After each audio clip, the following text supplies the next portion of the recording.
Hi, and welcome back to Bible Scribe again. I'm doing a video tonight about, it's actually a debunking video on a video put out by a guy named Malcom Gladwell. The title of his video is The Unheard Story of David and Goliath, and he probably has a lot of credentials. I didn't really look up information on this guy. I'm going to let his work and his video stand on its own. But I'm sure he has, more degrees than I do. He's got, he runs in academic circles. He's probably a professor. However, as he goes through this talk, the premise of the talk is that the story of David and Goliath is different, that he found out it was different than you might have always thought it was after doing a lot more study about it. And so he goes through and he kind of deconstructs the story of David and Goliath and makes points on it, but in doing so he makes quite a few errors. And I'm going to go through this video. We're going to flip back and forth. I'll show you some video at certain portions and we'll talk about the points and why they're wrong, because if you just saw the video outright and maybe didn't know much about the topic, about the Bible or the context of surrounding ancient documents, you might think that what he's saying makes a lot of sense, and he presents well, he speaks well, definitely does a good job with the material as far as presenting. However, I think it'll be interesting to look at the problems he's got that he doesn't even take time to address, but we're going to do that in this video right here. So let me switch over to the video. That's Malcom Gladwell, and it is a TED Talk. He's speaking in front of a group of, it looks like college somethings, 20-somethings. But let's jump to the first time code where there's something important, and that is the 30-second mark. And the reason the story upsets me is that I thought I understood it, and then I went back over it and I realized that I didn't understand it at all. All right, so just to say, that's his main premise for this, is that, I thought I understood it, but I didn't understand it at all. And he's going to present it in such a way that he is essentially saying, you thought you understood it, but you didn't understand it at all. And so let's jump to the next spot. He talks a lot about the mountain ranges in the area of the Valley of Elam where David faced Goliath, and how, the way the mountains are there, there's ridges and there's valleys between, and that's what this valley was. And the two armies were encamped on either side, and so they didn't want to attack each other. He makes good points about this. Now the tactics of this, you didn't want to attack full on, because if one or the other kept the high ground, they were going to win that fight, right? And so in this situation, if you didn't have it out in the valley alone, then you were going to lose the battle. So that's why the challenge was made by Goliath to the Israelites to send out their warrior and decide the battle on the grounds of a one-on-one fight. So those points are well taken. The beginning of the video, he starts out with some vanilla information, and it's good. I'll give him that. So let's skip ahead here to where he's talking about Goliath himself. Of a major battle. And the Philistine who's sent down, their mighty warrior, is a giant. He's 6'9". 6'9". Now, this is the first point where he really starts to go off the rails. And he wants to make this point for a reason. He wants to change what's in the history books, what's in the Bible and other books, because he has an agenda we'll talk about at the end of the video. But he wants to make the point that he's only 6'9", just as tall as any NBA player or any normal really tall person you might have seen. However, if we look in the scriptures, the truth is that it says that Goliath is 4 cubits and 1 span in height. Now, a cubit. Now, there were different ways of measuring a cubit back in the times of David and Goliath. There was a normal cubit, and that was measured by the distance from a man's elbow to the tip of his finger. Elbow to the tip of the finger. So you can imagine how that is, on me, that's about 18 inches, 1.5 feet. And then a span was a hand the size of your palm from the tip to the bottom of your palm to the tip of your finger. So it was 4 arm lengths from your elbow to your tip of your finger and 1 hand length. And so if that's the normal cubit, which I just gave you, then he was 9.5 feet tall. That's the minimum he could have been. Now there's also another cubit, and in ancient times it was called the Egyptian royal cubit. And that cubit was even longer. I didn't take the time to look up the actual length of an Egyptian royal cubit, but it's longer than 18 inches, so that would put him, you know, upwards of 12 feet high. So those measurements don't square at all with what Malcom is talking about. Now he probably can find some historian, some secular Bible quote-unquote scholar that will try to make the cubit something smaller than the measure between a man's elbow and his tip of his finger, but that's how it was always measured. And so you don't have much of an argument there, Malcom, for why you think Goliath was 6 feet 9 inches. That doesn't compute on any scale of cubit measurement from the ancient world. So anyway, that's my first point. Let's see what we've got next. He goes on to talk about Goliath and coming forward to fight, and then David coming forward, and how that all goes down. And then he talks about David and his sling. And so I'm going to jump to that part. Let's see here.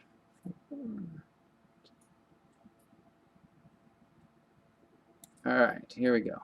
To me with sticks, right? And the shepherd boy takes one of his stones out of his pocket, puts it in his sling, and whirls it around and lets it fly, and it hits the giant right between the eyes, right here, in his most vulnerable spot. And he falls down either dead or unconscious, and the shepherd boy runs up and takes his sword and cuts off his head. And the Philistines see this, and they turn and they just run. And of course, the name of the giant is Goliath, and the name of the shepherd boy is David. All right, let me jump just ahead real quick. So David in that story is supposed to be the underdog, right? In fact, that term, David and Goliath, has entered our language as a metaphor for improbable victories by some weak party over someone far stronger. Now, why do we call David an underdog? Well, we call him an underdog because he's a kid, little kid, and Goliath is this big, strong giant. We also call him an underdog because Goliath is an experienced warrior, and David is just a shepherd. All right, so I'm going to stop there just because I wanted to show how he builds this into us thinking David's the underdog, because his main point for the rest of this video is going to be how, oh, really Goliath was the underdog. You know, he's made the point already that Goliath wasn't a real giant, he was just a tall guy, and he's going to go further into that later. But now he's trying to break down, you know, the skill with the sling that David had, and he's going to try to make it sound like that David was much more of an adept warrior than Goliath ever could have dreamed of being. So we're going to skip ahead to the next part where he talks about the sling and why it's different than you thought it was. There's artillery, and artillery are archers, but more importantly, slingers. And a slinger is someone who has a leather pouch with 2 long cords attached to it. And they put a projectile, either a rock or a lead ball, inside the pouch. All right, I just want to pause real quick because he's now talking, and he made the point, we kind of missed it, I didn't play it for you, but he says he's talking about the Jewish armies and how the Jewish armies would be set up. So he talked about, you know, infantry and archers and slingers. And so he's trying to make the point that David was like one of these slingers. Well, the problem is he also said earlier that David was just a shepherd boy. So now he's saying, oh wait, David actually was a slinger. He was part of the, you know, military units in the Jewish army who were experienced in using these slings in battle, which is just not true. You can't, I don't know how we got there. I think it's just to make your point, really, Malcom, and it's not legit. It's not believable what you're trying to make us believe. Let's continue on. He continues talking about this point here. And they whirl it around like this, and they let one of the cords go, and the effect is to send the projectile forward towards its target. Right? That's what David has. And it's important to understand that that sling is not a slingshot. It's not this, right? It's not a child's toy. I'll just make the point that, I was never taught that it was a slingshot like that. So I think he's trying to make the audience feel stupid in this situation with these comments, making it out like, oh, you all thought it was a little sling like this, like you get at Walmart or whatever. But nobody I've talked to or learned from has ever said that his sling was like that. It was always a sling with 2 long straps and a pouch, and you slung it around like a bolo or some mace type weapon. It was a huge thing. And so, again, he's just trying to make the audience feel like they had something wrong. Like, as you're watching this, he wants you to feel like you had it all wrong, and now he is telling you how it was. It's, in fact, an incredibly devastating weapon. When David rolls it around like this, he's turning the sling around probably at 6 or 7 revolutions per second. Okay, he just said, did you get that? That David would have been turning this sling at 6 or 7 revolutions per second. That means as he's spinning it around, it spins 7 times per second. So 1/1000, it just spun 7 times. That's like, I mean, there is no humanly possible way. You can go outside and you can tie a baseball onto a rope, and you can spend all day trying to sling something at 7 revolutions per second. You're never going to do it. It's not possible. It is not humanly possible. So this is another way in which he is building something up that's not true. It could never be true. And he's going to now go into the ballistics of what that means. If you're spinning it at 7 revolutions per second, then how fast would the rock travel? He's going to go into that. But now he's started it, he's based it on a false premise, a false assumption that's essentially against the laws of physics. It's kind of ridiculous. And that means that when the rock is released, it's going forward really fast, probably 35 meters per second. That's substantially faster than baseball thrown by even the finest of baseball pitchers. More than that, the stones in the Valley of Elah were not normal rocks. They were barium sulfate, which are rocks twice the density of normal stones. If you do the calculations on the stopping power of the rock fired from David's sling, it's roughly equal to the stopping power of a 45 millimeter handgun. All right. So I just want to stop there because this makes me laugh every time I hear it. He says it's the stopping power. The stopping power of David's sling with his rock would have been the stopping power of a 45 millimeter handgun, which doesn't exist. He doesn't even know the caliber of gun he's talking about. It's a 45 caliber gun. It has nothing to do with millimeters. Now he's getting it mixed up when he's saying it with a 9 millimeter round. That's not the same as a 45 caliber round from a 45 caliber gun, like a 1911 pistol from World War II or something like that. But he doesn't know the ballistics at all. But he got as far as trying to make his points sound legit, but he didn't go far enough to actually understand what he was talking about, which is kind of funny. So it's 45 millimeter. No such thing. Oh goodness. All right. Okay, I'm going to skip ahead now. I'm going to go to the next section. This is up here. All right. When he lines up and fires that thing at Goliath, he has every intention and every expectation of being able to hit Goliath at his most vulnerable spot between his eyes. Okay, so he's saying now that, David didn't go up there doubting in any way because of his skill. So he's saying David had such great skill at doing this day after day, as if he was a Jewish military unit member and practiced every day with the sling to throw out bullets like a 45 handgun. He's saying that David had no doubt he was going to hit Goliath between the eyes with, no error. Regardless of the fact, Malcolm, did you even read the Bible where it says David says, the Lord my God is going to guide me. He's going to move my hand. I'm trusting in the Lord for this.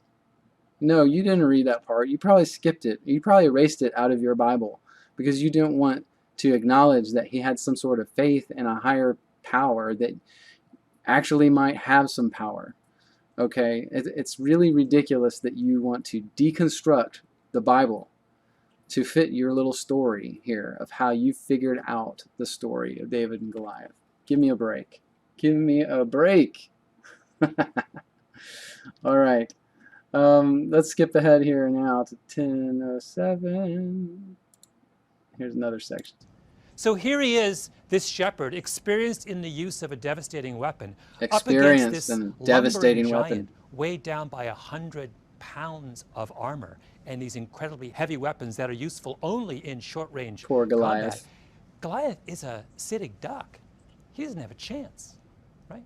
So why do we keep calling David an underdog, and why do we keep referring to his victory as improbable? Oh, so now he's painted the whole picture. He's painting Goliath as some weak, like, numbskull, stupid, overburdened with armor, can't move fast, can't fight, can't do anything. And David is this skilled warrior now who, regardless of the fact he's actually a shepherd, practices daily to be a lethal weapon in war so that he can come in front of Goliath, who is a weakling, who just looks tall, and destroy him with one fatal blow that he knew he was going to make all along. That is Malcom Gladwell's version of David and Goliath. It's really funny when you think about it.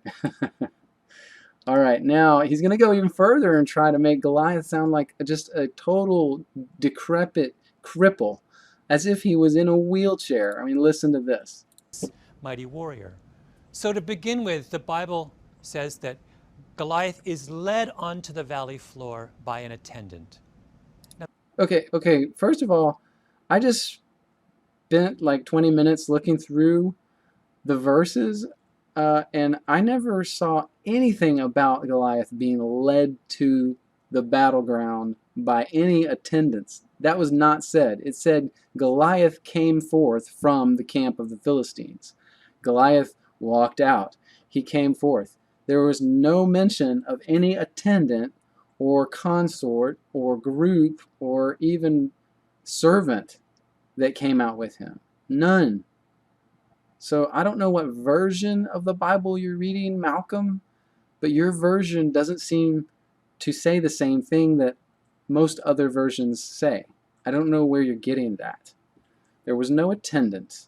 Goliath didn't need help out to the battlefield.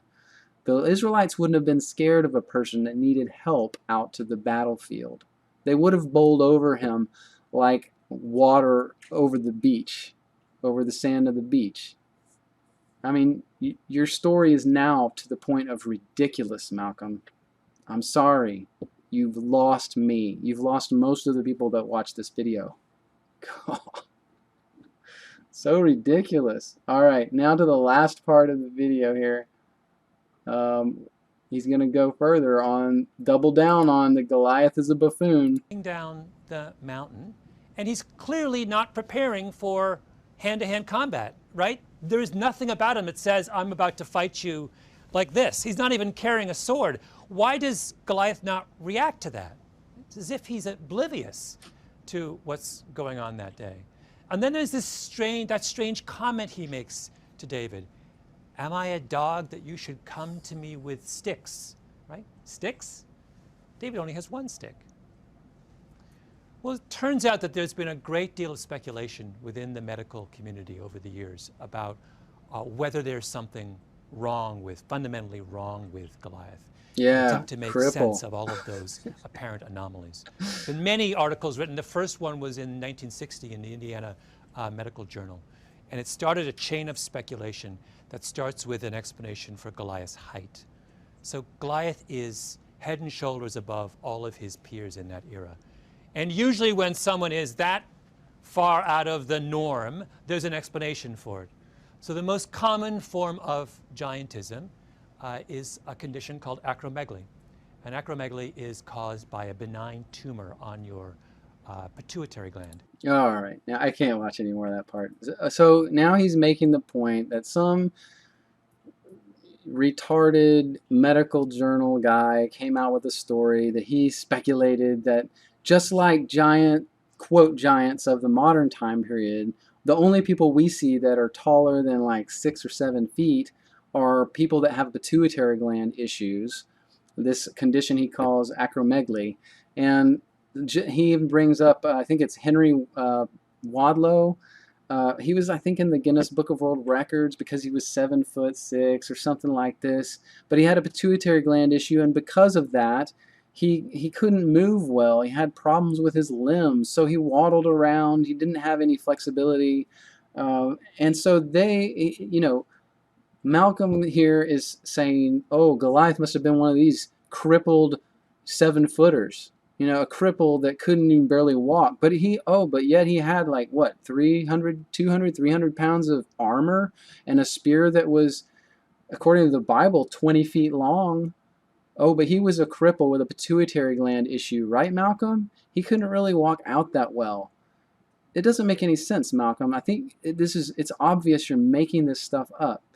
You know, you spend so much time trying to deconstruct the giant part of this.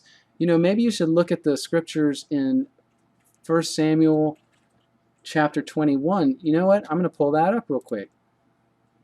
2 Samuel 21. Oh, look here. And it came to pass after this, there was again a battle with the Philistines, and there was again a battle with the Philistines in Gob, where Ethanan, the son of Jeroboam, the Bethlehemite, slew the brother of Goliath, the Gittite, whose staff of whose spear was like a weaver's beam. Exactly the same as it was then. You know, the word giant here, where it says the sons of giant, Malcolm, if you don't understand Hebrew, the word giant here is Rapha, and that was the name throughout not only the Bible, but the Dead Sea Scrolls and all the other ancient writings for the races of giants. The real races of giants that were between 9 and 16 feet tall. What do you think that the Israelites saw when they came into Canaan? Why would they be scared of a giant like Goliath? Because they had seen races of them. They had fought battles against them. All through the Old Testament and Joshua, you just don't understand it because you don't want to go there. Your worldview, your cosmology doesn't allow you to understand the truth. You are blind to it. You're making things up in your video just to deceive people into accepting your worldview. It's wrong, Malcolm. It's wrong. I'm going to jump to the end and let it play through. Come to me that I might feed your flesh to the birds of the heavens and the beasts of the field. The phrase come to me is a hint also of his vulnerability. Come to me because I can't see you. Oh, right, Malcolm. Couldn't see him. Now he's blind too. You should come to me with sticks. He sees 2 sticks when David has only 1. So the Israelites up on the mountain ridge looking down on him thought he was this extraordinarily powerful foe. What they didn't understand was that the very thing that was the source of his apparent strength was also the source of his greatest weakness. And there is, I think, in that a very important lesson for all of us. Giants are not as strong and powerful as they seem. And sometimes the shepherd boy has a sling in his pocket. All right, Malcolm, good job. You know what? This has just gotten ridiculous. But you know, you've made your point that you think everything we understand about the story in the Bible is absolutely opposite of what we thought. It's opposite of what the Bible actually says.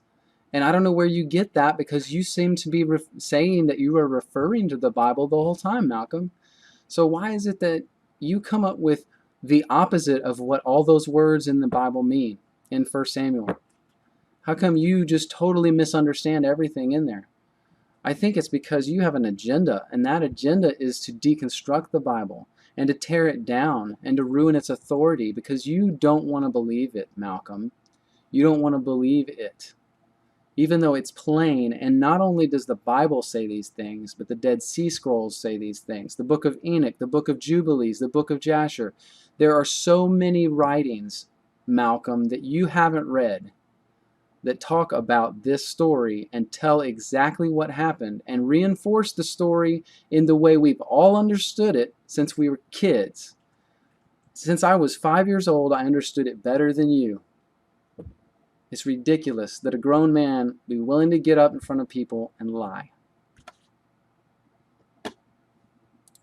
Well, that's all I got to say about that video. That's ridiculous.